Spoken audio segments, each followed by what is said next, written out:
Muy buenas noches, mi nombre es Raúl Arrieta, yo soy investigador y profesor de Derecho Constitucional de la Facultad de Ciencias Jurídicas y Políticas de la Universidad Central de Venezuela y quiero hacerles una pequeña introducción sobre lo que va a ser este curso de Derecho Constitucional que vamos a hacer en conjunto con los auspicios de CONCILLEC. La idea es hacerles llegar a ustedes las nuevas tendencias del derecho constitucional del siglo XXI, particularmente Ecuador, sin perjuicio que vamos a utilizar permanentemente el derecho comparado con países como Venezuela y Bolivia, que entran dentro de lo que se conoce las nuevas constituciones del siglo XXI. Sin perjuicio de ello, vamos a utilizar permanentemente en el estudio que hagamos sistemas constitucionales, teorías y lecturas de otros países y de otros autores que están fuera de la región, especialmente de Europa, Alemania, Francia, Italia, España y el Reino Unido. ¿Cuál es la idea? Mostrar cómo el derecho constitucional se ha transformado con el devenir de los años, y yo diría particularmente en ningún país como Ecuador, en un instrumento de trabajo diario. Nosotros siempre veíamos tanto a los abogados, a los jueces, a los fiscales, es decir, a todas aquellas personas que trabajan en el sistema de justicia, acudir o a un tribunal o hacer sus informes de dictámenes con la ley. Hoy ese eje cambió. En algunos países, particularmente Francia, España, Italia, lentamente desde un sistema de Estado de Derecho a un sistema constitucional de derecho. ¿Qué quiere decir esto? Que es imposible interpretar la ley si no se utiliza la Constitución como arma de trabajo. Es decir, ya no es la interpretación de la ley por la ley, sino que tiene que interpretarse la ley y su aplicación en función de lo que le señala la norma constitucional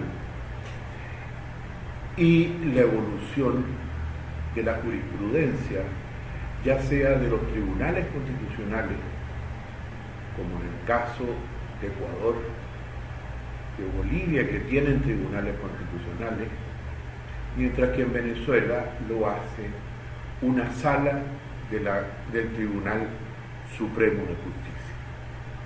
Pero todos estos tribunales tienen por objeto hacer la interpretación vinculante y obligatoria de la ley a través de la interpretación constitucional para todos los tribunales de nuestra República.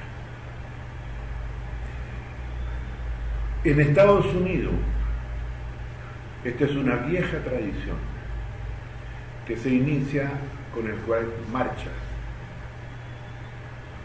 en 1800 y que es una de las cosas que más le llama la atención a el famoso francés, profesor investigador francés Tocqueville, cuando a comienzos del siglo XIX va a Estados Unidos y conoce la Constitución americana y la jurisprudencia americana y ve cómo tiene un recurso que no existe en ninguna otra parte del mundo, y que es el recurso de revisión, que hoy en día, felizmente, es un recurso que está incorporado en todos los sistemas constitucionales del mundo. Ahora, ¿qué ha significado este nuevo constitucionalismo? Y que está presente, les insisto, en nuestras constituciones. Y es que al cambiar el Estado de Derecho al Estado constitucional de Derecho, no solamente cambia el sujeto que va a ser objeto de interpretación, sino que también se crea un sistema de fuentes en el sistema normativo que antiguamente no estaba, o que si bien estaba, se encontraba disperso y no con la claridad que aparece, por ejemplo, en la Constitución ecuatoriana y que también está presente en la Constitución venezolana. Ambas constituciones ponen el énfasis que la interpretación de la ley debe hacerse de acuerdo a la interpretación constitucional. Y mientras en Venezuela la interpretación constitucional es una obligación, en el sistema ecuatoriano la interpretación constitucional, es decir, reside en la Corte Constitucional ecuatoriana. Estos son cambios muy importantes en nuestra Constitución. El segundo aspecto que introduce el sistema de constitucionalización del derecho es la protección de derechos fundamentales. En la Constitución venezolana van a ver ustedes que está todo resumido y presentado en un solo título, en el título tercero, que trata de los derechos humanos, mientras que en la Constitución ecuatoriana no se habla de derechos humanos, sino que se habla de derechos y de su protección, es decir, cosas diferentes. A su vez, los derechos fundamentales de la Constitución ecuatoriana están o aparecen, mejor dicho, en la Constitución en distintos títulos, en distintos capítulos, dependiendo de la materia que tratan.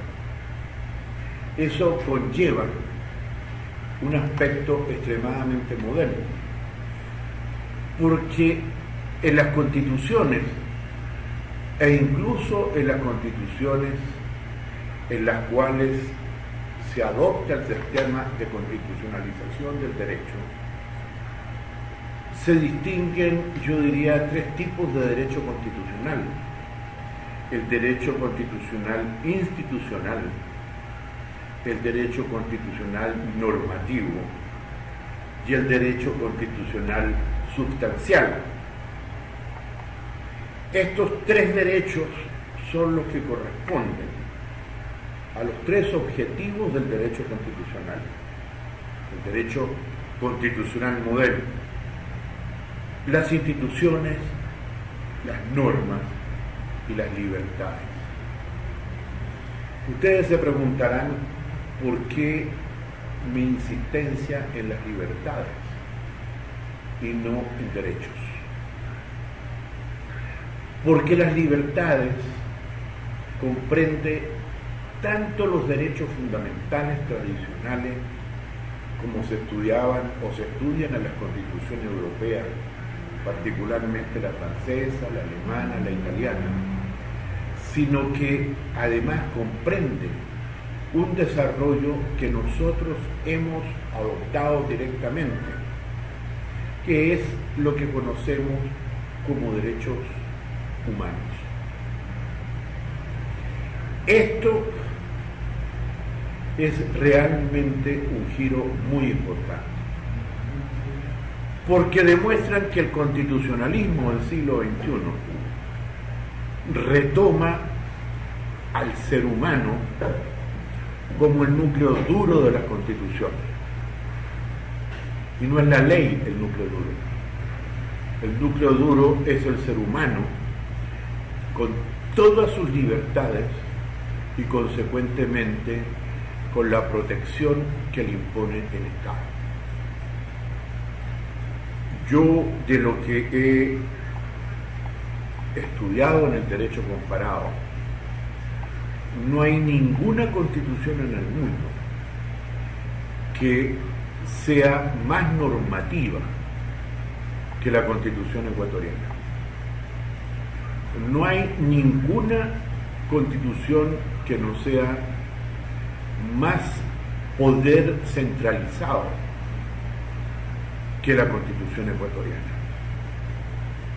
Pero al mismo tiempo no hay ninguna constitución que le imponga un peso al Estado de la magnitud que se lo impone la Constitución ecuatoriana. Y por eso va a ser interesante este curso y el diálogo con ustedes, porque la pregunta que todos nos hacemos es: ¿hasta qué punto el Estado es capaz de cumplir con las obligaciones que se le impuso en su Constitución? Si nosotros vamos, por ejemplo, al derecho al buen vivir, el derecho al buen vivir es el derecho que tienen todos los ciudadanos ecuatorianos a vivir dignamente. Eso implica derechos sociales, derechos humanos, derecho a la salud, derecho a la educación, derecho al hábitat, derecho al medio ambiente. Llega a un detalle tal que hasta le señala los derechos de los detenidos, las condiciones de vida que tienen que tener los presos, la obligación que asume el Estado de educar a esas personas, no solamente para darles una calidad de vida mientras están detenidos o presos o cumpliendo sentencia, sino que la obligación de rehabilitarlos y la obligación de reinsertarlos después en la vida ciudadana. Esto no es común en las constituciones. En las constituciones nosotros vemos como declaraciones de principio.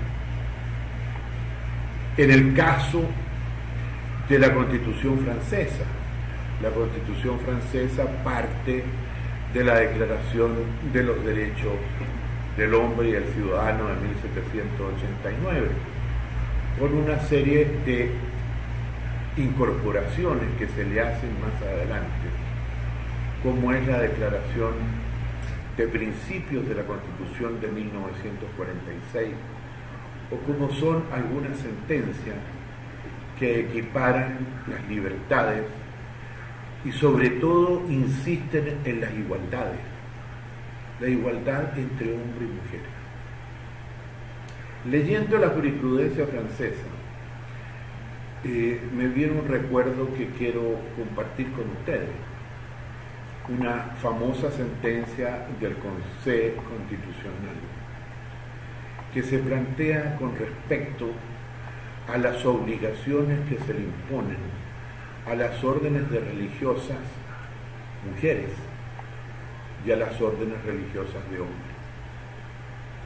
Y el Tribunal Constitucional francés, el Consejo Constitucional, estableció que había una desigualdad anticonstitucional porque las exigencias que se le imponían a las comunidades religiosas eran mucho más duras, mucho más exigentes que a las órdenes sacerdotales, y consecuentemente que se tenían que adaptar a la Constitución francesa, que declaraba la igualdad entre hombres y mujeres. Yo tengo que sonreírme porque le digo, yo nunca me imaginé que pudieran plantearse casos como esos, o casos como un señor que va al Consejo Constitucional, porque se le estaba limitando y se estaba discriminando su derecho a vender agua envasada en una determinada provincia en condiciones más onerosas, o sencillamente se le prohibía. Y también el Consejo Constitucional sacó su famosa decisión del 22 de junio, en el cual dijo que esa era una discriminación que iba en contra de los principios establecidos en la Declaración del Hombre y del Ciudadano de 1789 y en los principios fundamentales recogidos en el preámbulo de la Constitución de 1946, y consecuentemente ordenó que se le tratara en igualdad de condiciones, y aprovechó para decir que todo ello era parte integrante del derecho constitucional francés y que era parte integrante de la Constitución. Como siempre enseño, gracias a una decisión constitucional, la Constitución francesa creció en cuestión de minutos en más de un tercio. Quiero insistir también en el sistema de fuentes. El sistema de fuentes en todas las constituciones modernas, la famosa pirámide de Kelsen, conocida así por el orden de prelación, desaparece. Como en la Constitución ecuatoriana, en la cual si la fuente primigenia de la Constitución es la propia Constitución, es decir, la fuente primigenia de derecho es la propia Constitución. Sobre la Constitución están los tratados internacionales celebrados por Ecuador, porque la propia Constitución considera que son parte integrante de ella. Nosotros solamente en Venezuela hemos establecido esa preeminencia respecto a los tratados en materia de derechos humanos, y a través de una serie de decisiones de la Sala Constitucional del Tribunal Supremo, esa preeminencia ha desaparecido y se ha llegado a sostener que para que alguna norma de derechos humanos sea aplicable en Venezuela, tiene que estar sometida al control de constitucionalidad de la Sala Constitucional. Es decir, exactamente al revés de lo que sucede en todos los países occidentales. Cuando veamos la materia de derecho constitucional comparado, también vamos a ver la gran influencia que ha tenido este derecho constitucional moderno en los países africanos y en algunos países asiáticos. Por ejemplo, en ningún país habría sido posible lo que se conoció como la primavera árabe, si en sus constituciones y en su jurisprudencia no se hubieran incorporado elementos propios de la interpretación constitucional de los tribunales constitucionales europeos y particularmente de la Corte Europea de Derechos Humanos de Estrasburgo. En Egipto, por ejemplo, los constitucionalistas egipcios consideran que no habría sido posible los avances que ha habido con respecto a poner término a la discriminación de la mujer, aunque todavía existe en mucha medida por problemas religiosos, si no hubiera sido posible la incorporación de la jurisprudencia del Tribunal Europeo de Derechos Humanos. El ejemplo más ejemplificador, es el de Sudáfrica, en el cual a la salida o al término del colonialismo, Sudáfrica creó su propia constitución y desarrolló su propio tribunal constitucional. Y ahí surgen algunos elementos muy interesantes en la jurisprudencia de Sudáfrica y que ojalá nosotros la podamos incorporar en nuestros países de la América Latina. Y es lo que se conoce como el préstamo constitucional. Es decir, yo tomo una determinada sentencia de un tribunal constitucional, la analizo, la desmenuzo y veo si esa sentencia me sirve como un antecedente o como un ejemplo para mis propias decisiones. El préstamo constitucional hoy en día en Europa, entre los tribunales constitucionales, es absolutamente frecuente. Y por ello es que el término préstamo constitucional en Europa ha sido sustituido por el diálogo entre tribunales constitucionales. Y se ha ido más lejos. Ya se habla del diálogo entre los tribunales constitucionales y los tribunales jurisdiccionales y los tribunales administrativos de los respectivos países. Y de esa manera, las decisiones de los tribunales constitucionales empiezan a impregnar de arriba hacia abajo a los sistemas constitucionales de todos los países europeos. Y en todos ellos, el núcleo cerrado, el núcleo duro, son los derechos fundamentales, los derechos de las libertades, los derechos humanos. Nosotros tenemos recorrido un camino que a ellos les ha llevado 40, 50 años. El Tribunal Constitucional alemán está cumpliendo 75 años. A nosotros nos ha costado solamente hacer una nueva constitución. Ahora, el desafío. ¿Somos capaces los países de aplicar y de cumplir realmente con nuestras constituciones?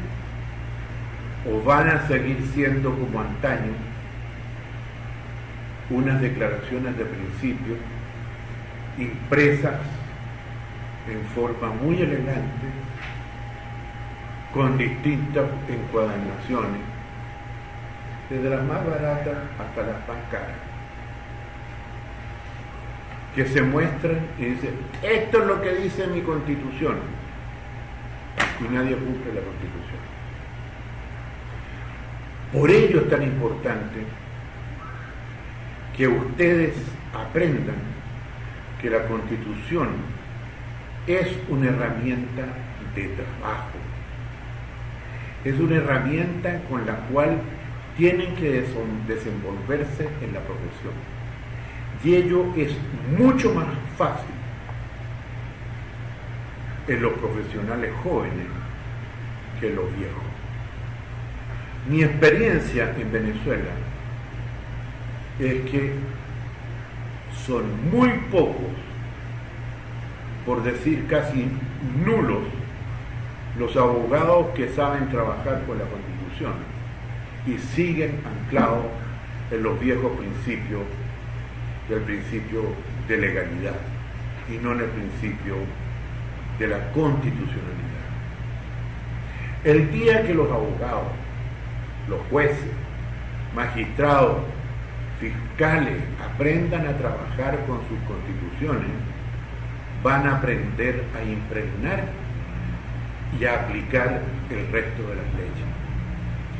Nadie puede hoy en día aplicar un código penal, un código procesal penal, si no sabe qué es lo que dice y cuál es el sentido y el alcance de la norma constitucional. Y así como esa norma constitucional impregna hacia abajo, esas normas constitucionales también están impregnadas a través del diálogo con los distintos tribunales de los distintos países del mundo. Por eso se dice que Estados Unidos puede tener un sistema constitucional X, Francia uno Z, el Reino Unido el que quiera, pero hasta el propio Reino Unido está hablando hoy del diálogo constitucional entre la Corte Suprema y sus tribunales, y entre la Corte Suprema y la Corte Europea de Derechos Humanos y la Corte Europea de Derecho. Y esto yo creo que son avances que tenemos extraordinarios. Ahora, ¿quiénes fueron los precursores de todo esto? Los grandes teóricos franceses.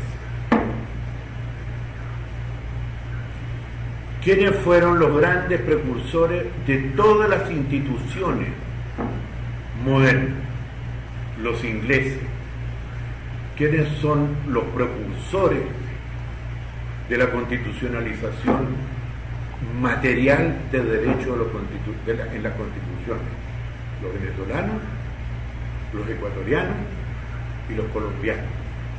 Es por primera vez en la historia constitucional del mundo que podemos decir que América Latina está haciendo aportes importantes al derecho constitucional. Muchas gracias. Quiero a su vez, antes de terminar, señalarle que vamos a empezar a estudiar 4 materias que consideramos que son las materias de formación para ustedes. Vamos a iniciarlo con teoría general del derecho constitucional y de la Constitución. Con, en segundo lugar, la teoría general del Estado. En tercer lugar, el sistema de las fuentes en el ordenamiento constitucional. Y en cuarta materia serán derechos y garantías, utilizando los distintos elementos del derecho comparado para ver cómo está tratado en Ecuador y cómo está tratado en el resto de los países como Venezuela, como Bolivia y como algunos países europeos. Ahora vamos a dar unos minutos para que haya un foro en el cual ustedes se sientan con la más absoluta libertad de hacer las preguntas y sobre todo las críticas. Gracias.